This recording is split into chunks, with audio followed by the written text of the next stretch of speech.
చర్చికి పోదామంటే బాగా వేడి ఎండగా ఉందని నువ్వు అంటావు. అయితే సోదరుడా, నరకముల అంతకంటే ఇంకా ఎక్కువగా ఉంటుంది. జాగ్రత్త. ఈ వేడికి నువ్వు చర్చికి పోవడం అంటున్నావు, మరి అంతకంటే ఇంకా ఎంతో భయంకరమైన వేడి ఉంటుంది. దినాల్లో ఒక దినాన దాన్ని తప్పించుకోలేవు. కాబట్టి ఇది జాగ్రత్తగా విను.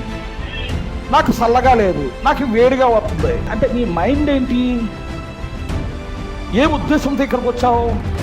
ప్రవక్త చెబుతూ ఉన్నారు కదా, స్థలం లేకపోయినా ఇది దేవుడు ఉన్నటువంటి స్థలం అలా అని, ఫ్యాన్ లేకపోయినా సౌకర్యం నాకు అవసరం లేదని, సత్త తడిసిపోయినా పర్వాలేదని, హల్లెలూయా దేవుడు ఉన్నటువంటి చోట సీట్ లేకపోయినా పర్వాలేదని, మునికాలుపై నుంచొని కిటికీల దగ్గర నుంచొని వారు ఎంత కష్టమైనా ఎంత శ్రమ అయినా ఆ భయంకరమైనటువంటి అగ్ని తప్పించబడటకి ఈ వేడి పెద్ద ఎక్కువ కాదు.